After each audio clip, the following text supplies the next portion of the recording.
നീ എന്നെ മെനഞ്ഞു എന്നോർക്കണമേ. യോബിൻ്റെ പുസ്തകം 10-ാം അധ്യായം 9-ാം വാക്യമാണ് നാം ചിന്തിക്കുന്നത്. യോബ് തൻ്റെ ജീവിതയാത്രയിൽ ദൈവത്തോട് ചോദിക്കുകയാണ്, നീയാണ് എന്നെ കളിമണ്ണ് കൊണ്ട് മെനഞ്ഞത്, എന്നെ വീണ്ടും നീ പൊടിയാക്കി കളയുമോ? ഞാൻ തകർന്നു പോകുമോ?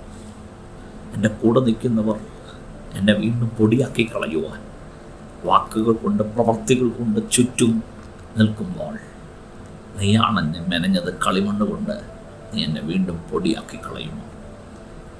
ഇതേ ആശങ്കകളോടെ ഭാരത്തോടെ ഈ പ്രഭാതത്തിൽ വചനം കേൾക്കുന്നവരോട് ദൈവാത്മ പറയുന്നു, കുശവൻ്റെ കയ്യിലാണോ നീ ഇരിക്കുന്നത്?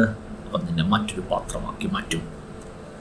മനുഷ്യരുടെ പദ്ധതികൾക്കപ്പുറത്ത് ദൈവത്തിൻ്റെ പ്ലാൻ നിങ്ങളെക്കുറിച്ചുണ്ട്. കർത്താവേ, ദൈവിക പദ്ധതി ഞങ്ങളുടെ ജീവിതത്തിൽ നിറവേറുന്നതിനായി സ്തോത്രം. ഞങ്ങളുടെ ഭാവി അറിയുന്ന ദൈവത്തിൻ്റെ കരങ്ങളിലേക്ക് സമർപ്പിക്കുന്നു, യേശുവിൻ നാമത്തിൽ തന്നെ.